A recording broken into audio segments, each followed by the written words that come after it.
So thank you. I'll try and do this without slides. As a matter of full disclosure, before Citi, I was at Lehman. So the fact that I'm now at risk in Citi, you can either view, your perspective could be that's good or it's alarming. But so far, there is no regulation in place which says that if you worked at a company that went bankrupt, you can't work in risk in another place. But I did have a court-side view of what it feels like to go through a large company going through bankruptcy. So I'm happy to share my perspectives on that on that offline. So I have to say that within Citi, our perspective on systemic risk is somewhat different from what's discussed here in a couple of ways. One, we are not trying to create cutting-edge systemic risk research. We feel that between the OFR, between the Fed, between all sorts of other academic institutions, we consume systemic risk research. So we are not we don't have the resources, and that's not our mandate. Also, what we consider systemic risk is somewhat perhaps even broader. So we're not primarily, or we're not only concerned about events that would actually take down the financial system. We are concerned even about more sort of prosaic matters like anything which can have a significant effect on either Citi's capital or Citi's earnings or Citi's liquidity ratios. So it could be, and I'll give you an example of that as to things which you would not view as, but this is not a systemic risk concern, but it is for us because it could have a material effect on our earnings or capital. So we do, I would say, two sorts of things in terms of systemic risk, and I would say that this is not something that my group alone does. It's done in partnership with, and it's a fairly sizable effort within the risk organization at Citi. So there's two sorts of things we do. The first is very institutionalized. It's infrastructure driven. It's sort of regular reporting kind of work, and so that's one thing which I'll describe. And the second thing is somewhat more, I would say it's less institutionalized, it's less infrastructure driven, tends to be much more bespoke project-based work.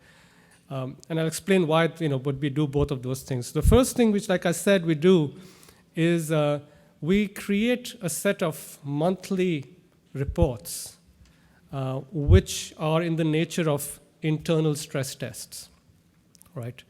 So what we do is we have identified 5, and let me step back and say, what is it that we're testing for? What we're testing for is the fact that in a sort of low likelihood but fairly large shock, would we breach our capital ratios? So the specific way we do that is we say we have defined 1 in 50 events. No surprise, 2008 is one of those. And say in 2 of those events, what we call scenarios, these are called GSSTs, these are scenarios, would we breach our capital ratios, any of the capital ratios which are relevant, or would we have enough buffer? And since we use essentially the CCAR infrastructure that's already in place, it's not something that we're running exactly the same models, exactly the same risk infrastructure, and therefore exactly the same shortcomings, if you will, of whatever the CCAR process has, but it allows us to do that. So we'd ask the question essentially saying, do we have enough capital buffer? The second thing we do is we run somewhat less punitive scenarios, and these are what we would consider 1 in 10 scenarios, so these are perhaps more likely to occur, and there are 3 of these. And we ask ourselves the question that in those scenarios, we would have earnings losses, and this is not capital now, this is earnings, accounting earnings. Would the amount of our losses wipe out the entire amount of our budgeted accounting earnings? So in that event, that 1 in 10 event, would Citigroup report a 0 earnings or less? So that's the second set of tests we run. What we were essentially are making sure is that and this is done for Citigroup, the entire Citigroup, the investment bank, the CBNA, the commercial bank. And what we're really checking to see is in any of these events, we should have sufficient buffer that we neither trigger a capital event in a 1 in 50 scenario or a zero earning event or less in a 1 in 10 scenario. And that's a number that's produced every month. Those numbers are produced every month. They're reported to the board. If there's any significant change in those numbers, those are identified and explained. The last thing is to how are these scenarios, once these scenarios are updated once a year. It's a committee of people, including the economics or macroeconomist team, which is sort of dedicated to risk. And their scenarios are based on an assessment of what constitutes a 1 in 50 risk event today, and what constitutes a 1 in 10 risk event. And these scenarios, as you would expect, change. Perhaps don't change as often enough in my assessment as we would like to. So that's kind of one. And the third thing is we also have similar stress testing for liquidity ratios. For those of you not familiar, there is something called a LCR and NSFR.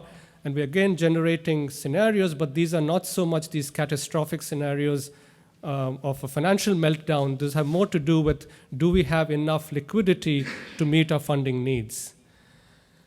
So these numbers are computed once a month. Like I said, they're reported to senior executives, they're reported to a board.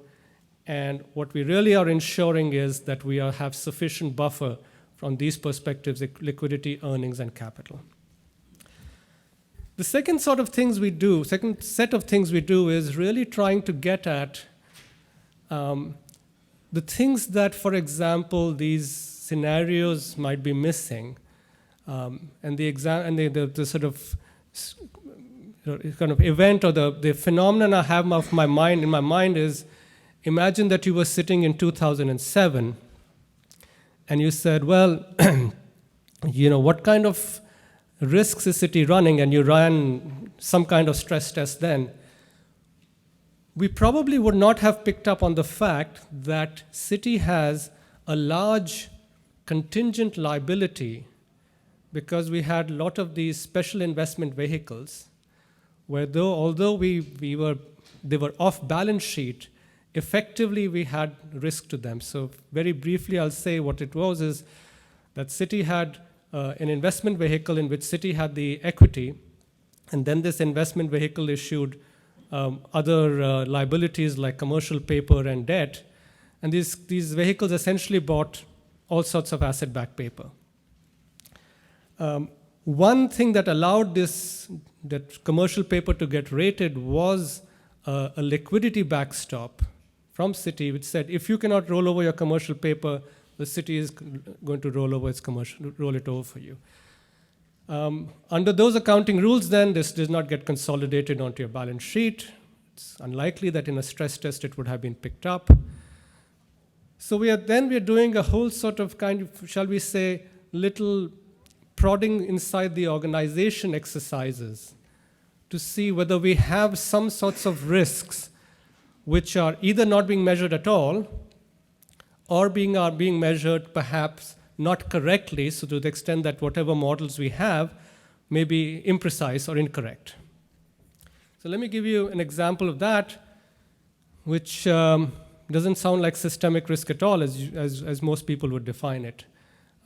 What we've seen since the financial crisis, but particularly since 2010, is there's been a dramatic increase in deposits from the corporate sector in the large banks.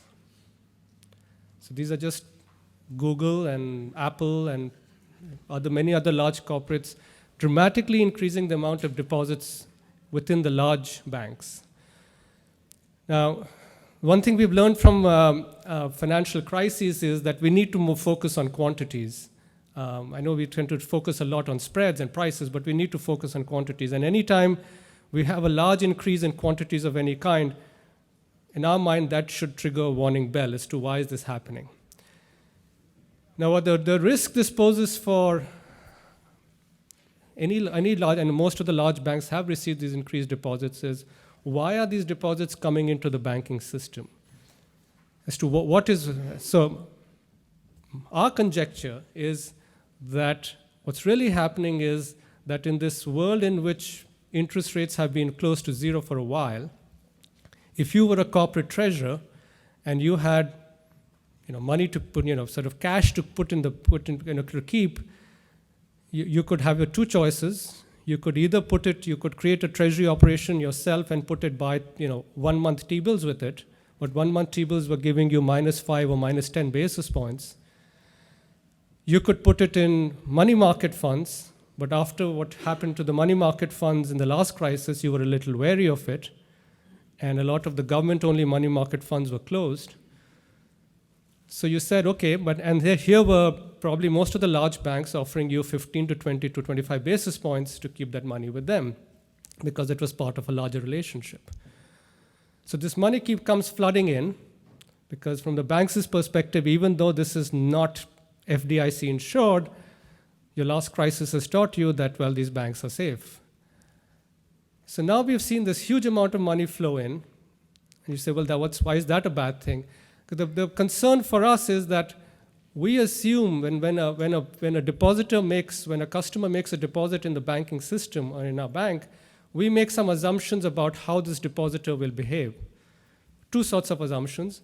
We make an assumption about their interest rates exposure, which is to say, if the Fed raises interest rates by 100 basis points, what interest rate do we need to give this person? How much more interest do we need to give this person to keep them in our bank? So that goes by the name that they say, well, what's the beta of this customer deposit? And the second thing we assume is how sticky is this in the sense of how much will Citi's credit have to deteriorate before this depositor decides to run?